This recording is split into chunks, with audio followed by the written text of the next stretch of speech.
Good morning, everyone.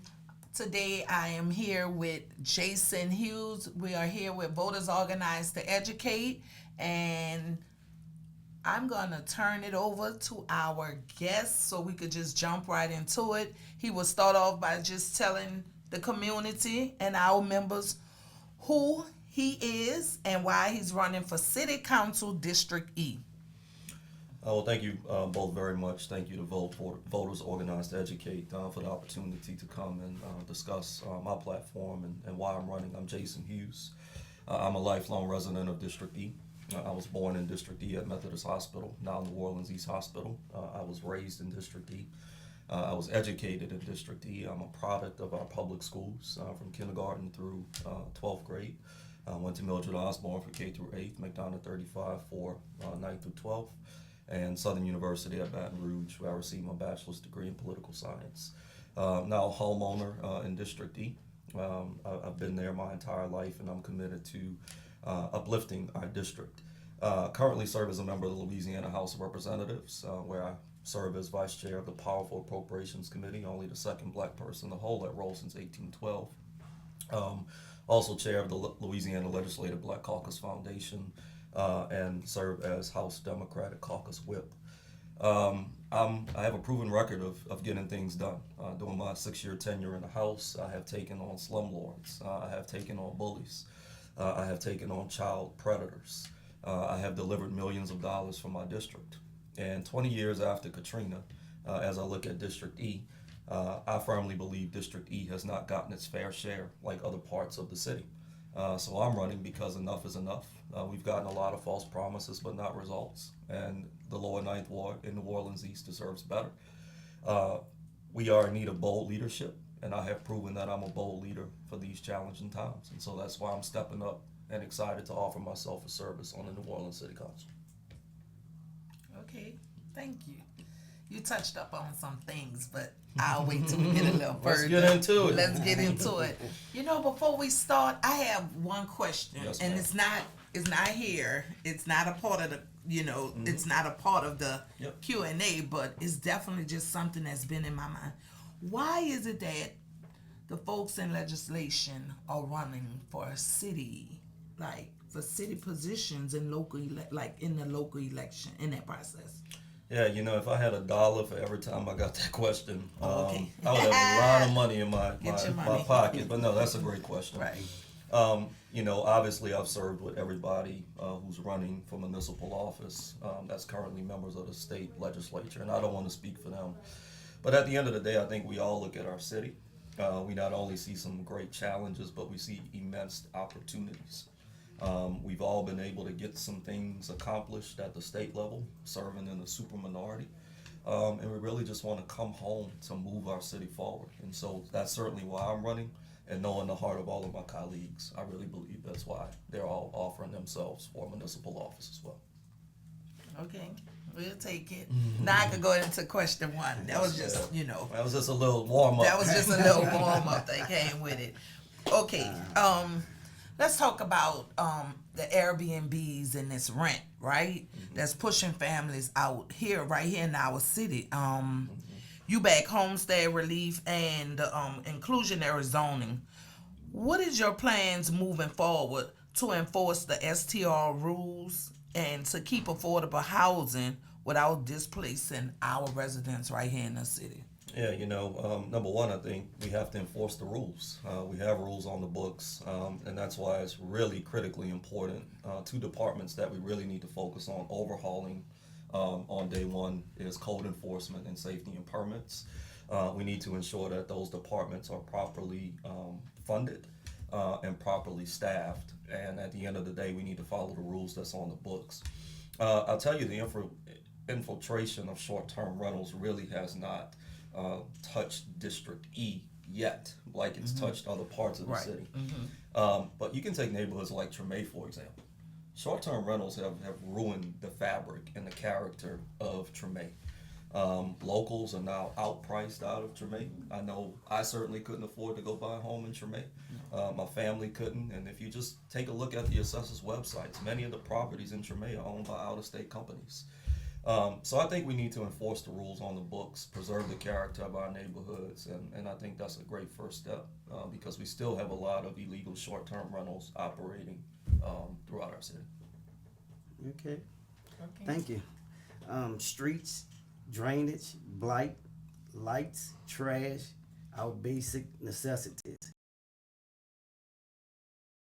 Will you push to deliver fair repairs and services in New Orleans East and the Ninth Ward? Yeah, great question. When we look at the capital budget, right now the capital budget is pretty much divided up equally amongst every council district. So let's say let's just use a number, $100,000. Basically, $20,000 will be allocated to every council district, but the needs of every council district are not equitable. We know that New Orleans East and really the lower Ninth Ward, when we think about streets, the lower Ninth Ward has immense needs and they deserve a bigger share of the pie. The same way we have invested in more affluent neighborhoods, we need to be more intentional about investing in neighborhoods that are in need. So number one, I will advocate that District E gets its fair share of the pie. Number two, I will encourage residents to, and I will certainly be asking questions. In 2019, the residents passed a $500 million bond issue. In 2020, we had $26 million that was allocated for a recreational center in New Orleans East and park and recreation improvements. And $26 million was reallocated from those needs to fund phase 3 of the jail. That is grossly unacceptable that we would redirect dollars for quality of life to fund a prison. And the fact that the council person at the time sat there and watched it and didn't even ask a question or sound the alarm is concerning. We now have another $500 million bond issue going to the ballot in November. And so it's critically important that we watch that with a fine-tooth comb. And my question is, what's in it for District E? Sanitation, we really need to pull back the layers on sanitation because you all probably remember when we went from 2 days per week trash pickup now Yes, to 1 it's day a per problem. week. But nobody laid out the cost and why we're going from 2 days to one. And they never really gave the citizens the opportunity to say, okay, this is the cost of 2 days per week. What are your thoughts? In a city like New Orleans, let's just be real. We're a seafood heavy city. We love to boil. We love to barbecue. Letting crawfish sit in a trash can for a week is not acceptable in the city of New Orleans. And when we look at Jefferson Parish and surrounding parishes, all of our surrounding parishes still have twice per week pickup. That has to be a priority that we get just back to the basics. And so using our oversight power as a council and working in partnership with the administration is going to be critical. But I'm going to go for a seat on the Budget Committee and the Public Works Committee, which oversees not only infrastructure but sanitation, to uncover those questions. And I'm results oriented, so I don't just like asking questions. I'm all about results. And so on day one, we're going to have to tackle all of the things that you laid out because those are basic quality of life issues. And at a time when we're losing population at an alarming rate, quality of life is playing a critical role on why we're losing population. Thank you.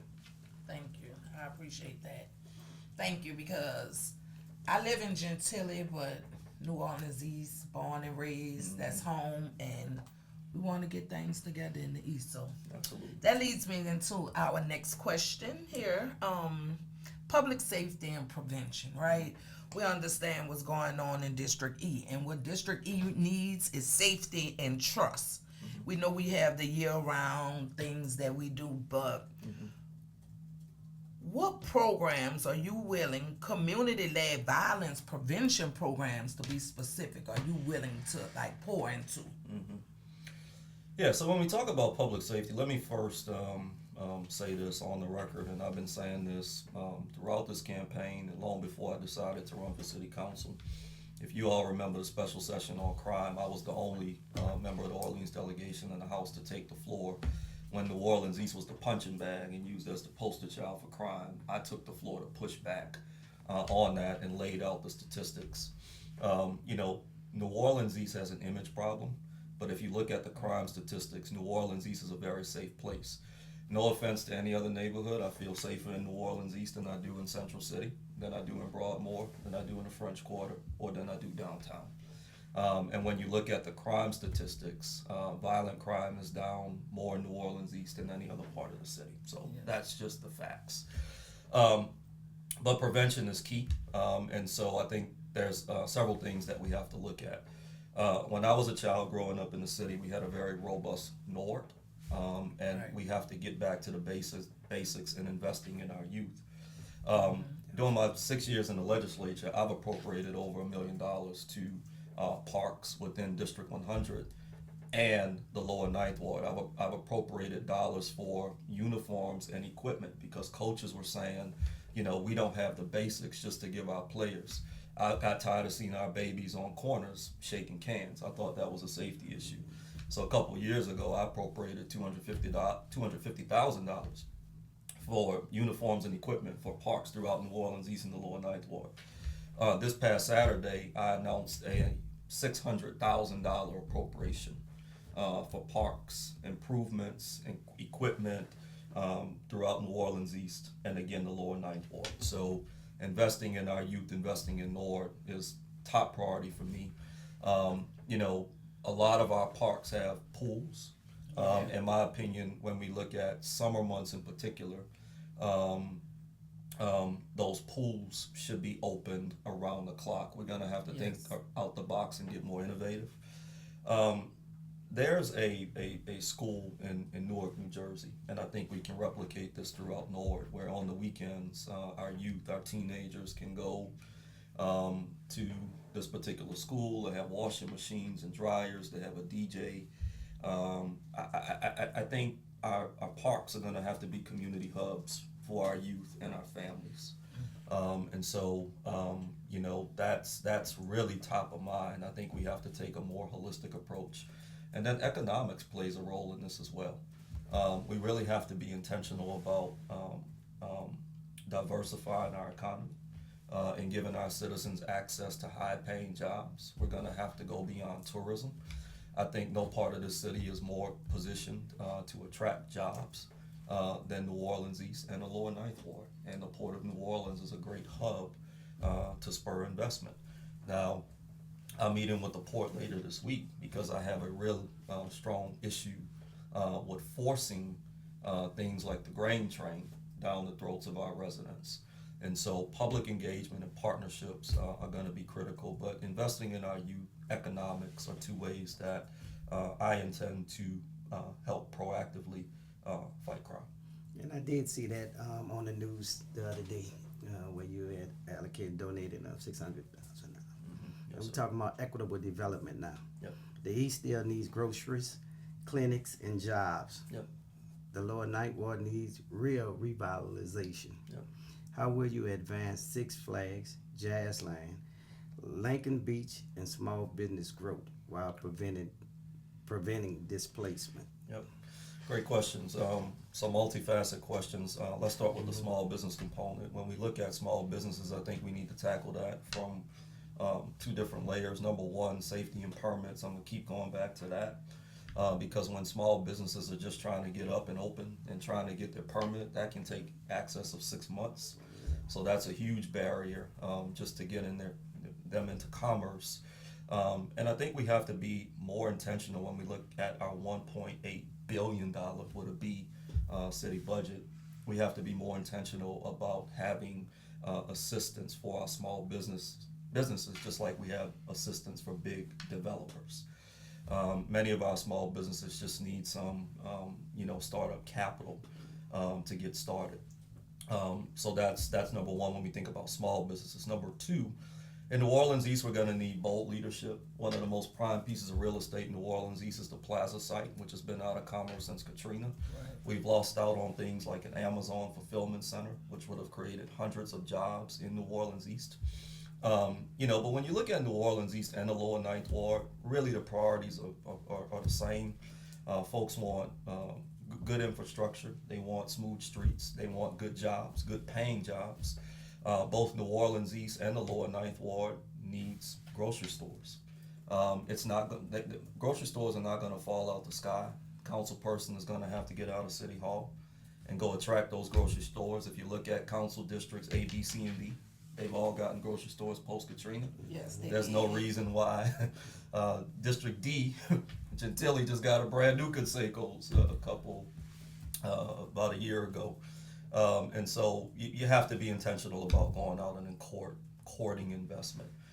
Lincoln Beach, the more we uncover Lincoln Beach, we're seeing far too money going to consultants, design consultants, engineering consultants, and the timeline to open the beach keeps getting kicked back.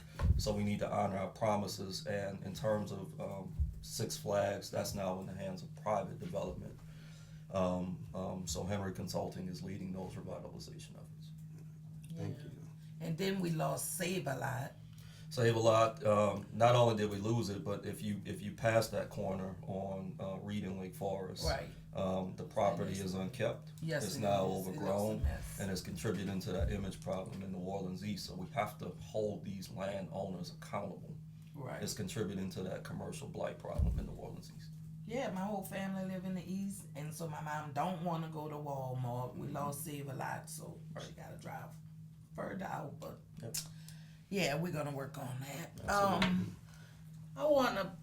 You touched up on the youth opportunities, and you shared a lot when it comes to like the schools as it relates to NORD reaching out, investing in NORD. So I want to now go into the policing, right? Mental health and the addictions and all. Because right now we know that they are continuously building more and more jails.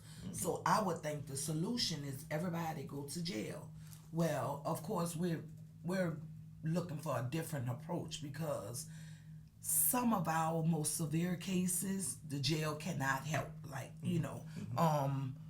as it relates to non-police crisis and a non-police crisis team, can you tell me if you are willing to fund those programs? Are you willing to partner with your folks?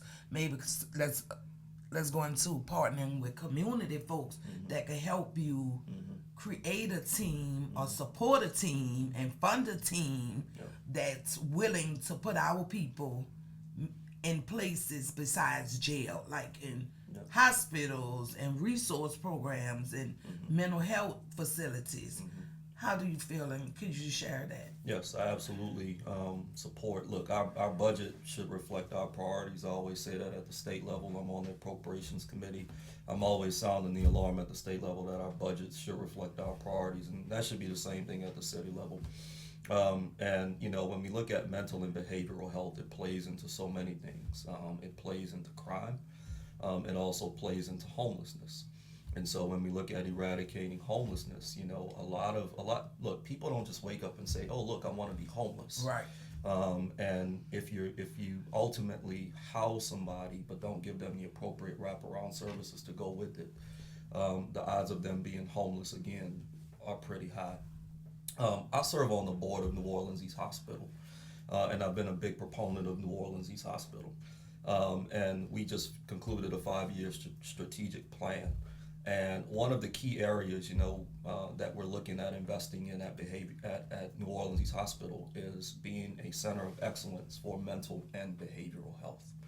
I think that's one of the greatest needs that we not only have in the city of New Orleans, but really statewide.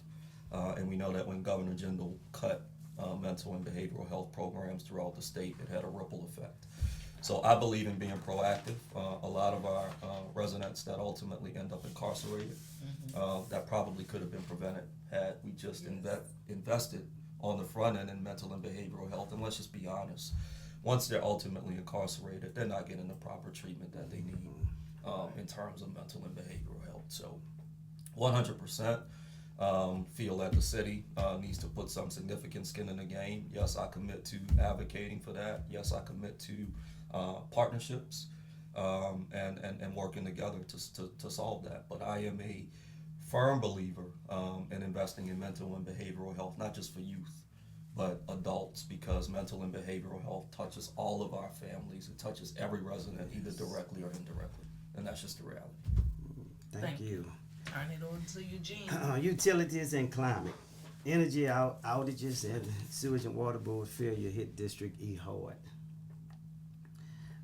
Name one concrete action you'll take to hold utilities accountable and one to lower bills and improve resilience.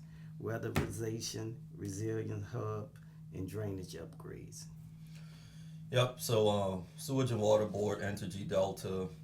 Those are, I guess, the three main utilities that the city council regulates. Number one, I'm a firm believer in oversight, separation of powers, using our oversight functions very seriously.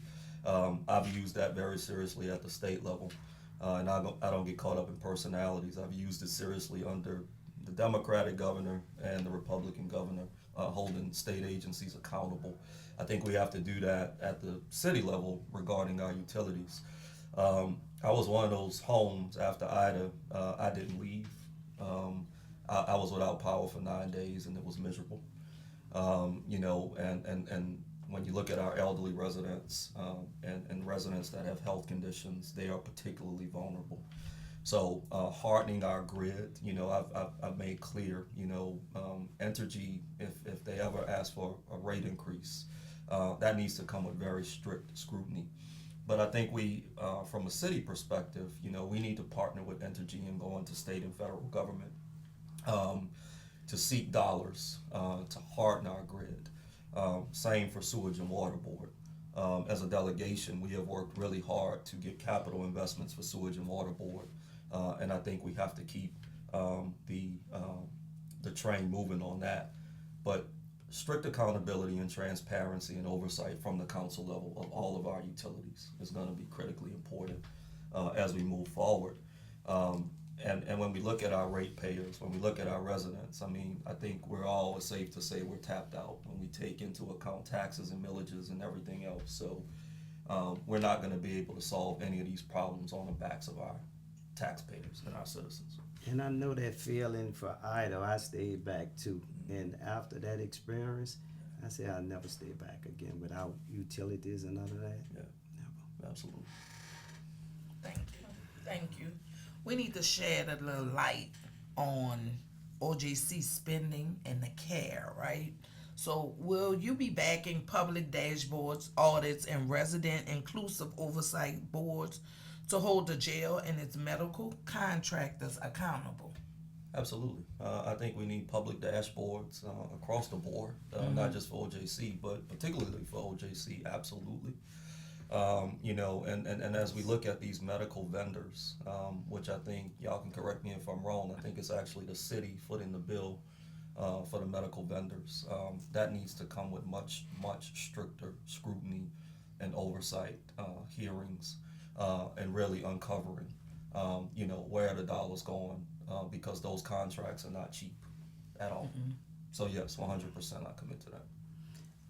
Immigration and sanctuary.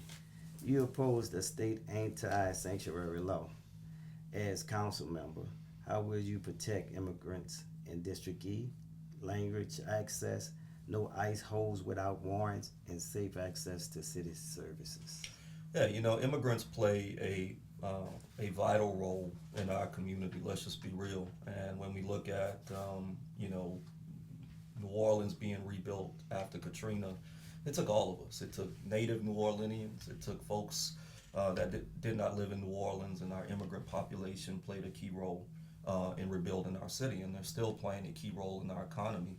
And quite frankly, I think in this political climate, hyper-political climate, immigrants are being unfairly and unnecessarily targeted. And I'm talking about immigrants that are contributing to the economy. They're nonviolent. So Blake Miguez's bill that was referenced, I voted against that bill. My position has not changed. And anyone that's contributing to our economy, I applaud that and appreciate that. Thank you. Thank you. Let's get into this, right? State versus local controls. Mm-hmm. If Baton Rouge try another takeover, what's your playbook? As far as your community steps, your legal steps, to defend home rule and District E's priorities? Yeah, well, look, I'm on record. I have always defended the city of New Orleans from any type of, state takeover, whether it's sewage and water board or there was a plethora of bills that have come through the legislature, that attempted to shift local control to state control, and I oppose that vigorously and will continue to do so. At the end of the day, I think we need to be proactive, and I think the city officials, mayor, council, sheriff, everybody, we need to stay focused on doing the job that we're elected to do on behalf of residents. And I think if we just focus on tackling problems and tackling issues, I think that will take care of a lot of things. But quite frankly, just to be blunt, New Orleans has unfortunately become an easy target, and some of that has been self-inflicted. And that's just keeping it real. Thank you. On behalf of Voters Organized to Educate, we want to thank you for joining us.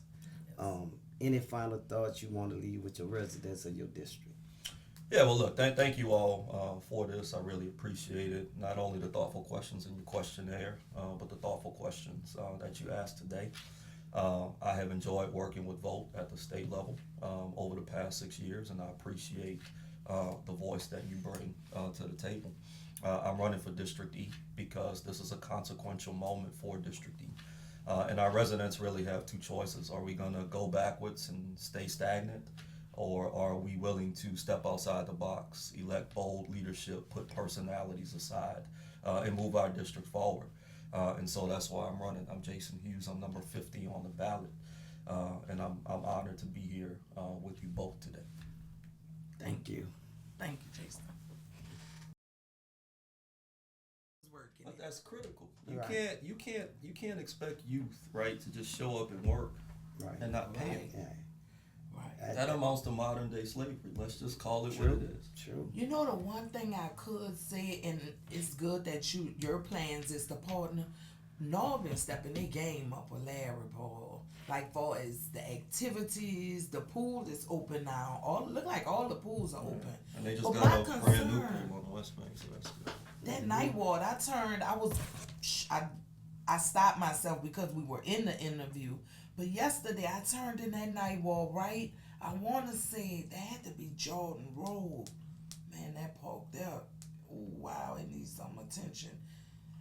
I want to bring that park, like just raise awareness to Earl, because one of our colleagues right here, FIP, who's actually working on a coalition, Parks Not Jails, and he's been going to different parks, trying to make sure that those parks, is kids friendly, right? Far as the trash, making sure it's clean, partner with NORD, just doing a whole bunch of things whereby our children will have a park to go to. They'll be able to use that resource and trying to prevent jail in any and every way possible. We gotta upkeep the see what parks, street and in my opinion, we have to be less, we have to be less willing to put chains on the parks at night.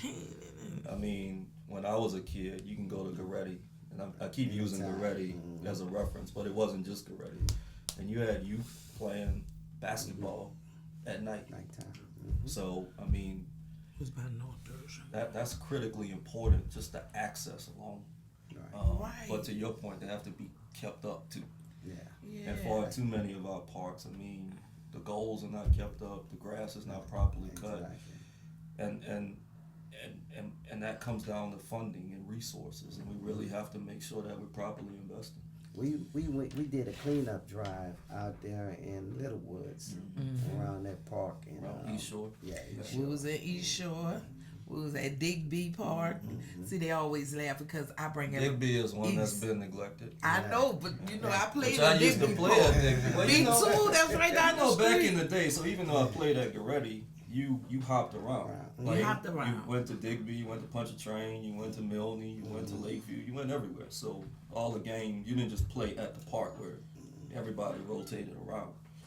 But I mean, D. Benedetto is another one that's been. I mean, it's just so many of our parks that are in neighborhoods that we But haven't they invested had, in. after Katrina, they were just straight trash. They're getting better. I know because we've been Look, going in those parks. Nord is working hard. They working. But we have to be more intentional as a Yes. city. Yes. To make sure that we're investing. And again, At the city council every level. city department, like Parks and Parkways, plays a role, right, in making sure that the grass is cut. So Right.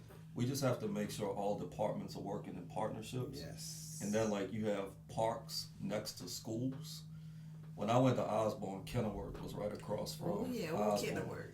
So, I mean, the schools during the day had access to the park. So we still need to make sure that kids, you know, for PE, we went to for field day, for all kinds of other stuff. So that partnership is just critical. Yes.